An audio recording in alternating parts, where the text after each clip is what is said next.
नमस्कार, आप देख रहे हैं केलांचल टाइम्स और मैं हूं आपके साथ सपना ठाकुर। रुक करते हैं आज की खास खबर की ओर। सुप्रीम कोर्ट में आज दिल्ली के सीएम अरविंद केजरीवाल की जमानत याचिका पर सुनवाई हो रही है। सीएम केजरीवाल की जमानत याचिका पर जस्टिस सूर्यकांत, जस्टिस सीटी रवि कुमार और जस्टिस उज्जवल भुइयां की स्पेशल बेंच सुनवाई कर रही है।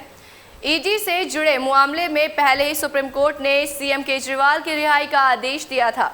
अब सीबीआई के मामले में उनकी जमानत याचिका पर सुप्रीम कोर्ट में सुनवाई हो रही है और इसके बाद फिर तय होगा कि उन्हें जमानत मिलेगी या नहीं। इससे पहले दिल्ली शराब घोटाला मामले में आरोपी मनीष सिसोदिया और के कविता को जमानत मिल चुकी है।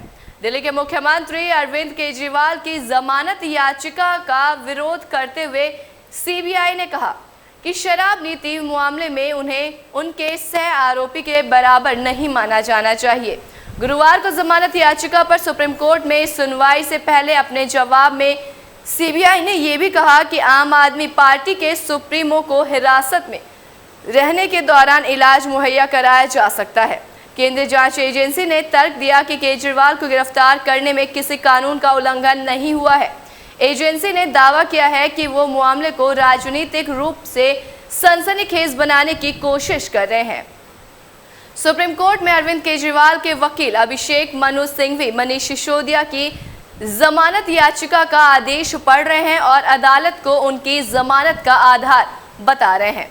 अभिषेक मनु सिंघवी ने अदालत को ये बताया कि ट्रायल कोर्ट बेल सुनवाई के मामले में जमानत आरोपी का अधिकार है और इस बात को भूल जाती है। इस बात का जिक्र मनीष सिसोदिया के दोनों जमानत आदेशों में है। ये बात उनके ईडी और सीबीआई के केस में है। तो वहीं अभिषेक मनु सिंघवी ने कहा कि जमानत के लिए सिर्फ 3 बातों का ध्यान रखना है। क्या उनके फरार होने का कोई जोखिम है? क्या वो गवाहों को प्रभावित करेंगे? क्या वो सबूतों से छेड़छाड़ करेंगे? इस मामले में ऐसा कोई खतरा नहीं है। संवैधानिक पद पर बैठा व्यक्ति से किसी तरह का रिस्क नहीं है।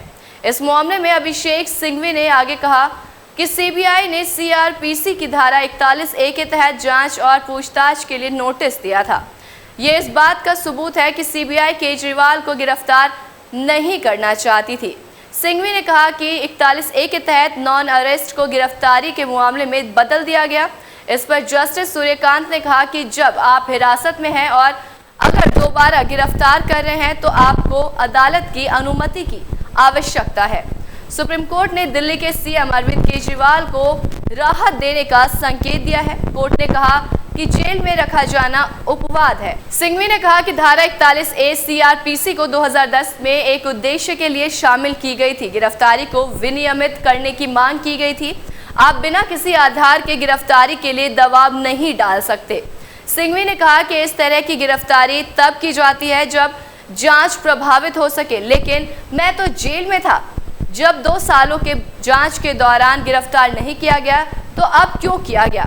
अरविंद केजरीवाल के वकील अभिषेक मनु सिंघवी ने कहा कि सबूतों के साथ छेड़छाड़ और गवाहों को प्रभावित करने का भी रिस्क नहीं है, इसलिए जमानत की जो शर्तें हैं वो मेरे पक्ष में है। सिंघवी ने कहा कि जो शख्स संवैधानिक पद पर है उसके देश छोड़कर भागने का कोई रिस्क नहीं है। सिंघवी ने कहा कि दिल्ली शराब नीति मामले में ईडी के केस में जांच एजेंसी ने 9 चार्जशीट और सीबीआई के मामले में 5 चार्जशीट दाखिल की गई है। सिंघवी ने कहा कि सीबीआई ने इस मामले में एफआईआर दर्ज होने के 8 महीने बाद अरविंद केजरीवाल को पूछताछ के लिए बुलाया।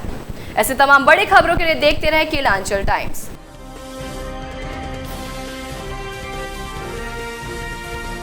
केलांचल टाइम्स, हर खबर पर हमारी नजर।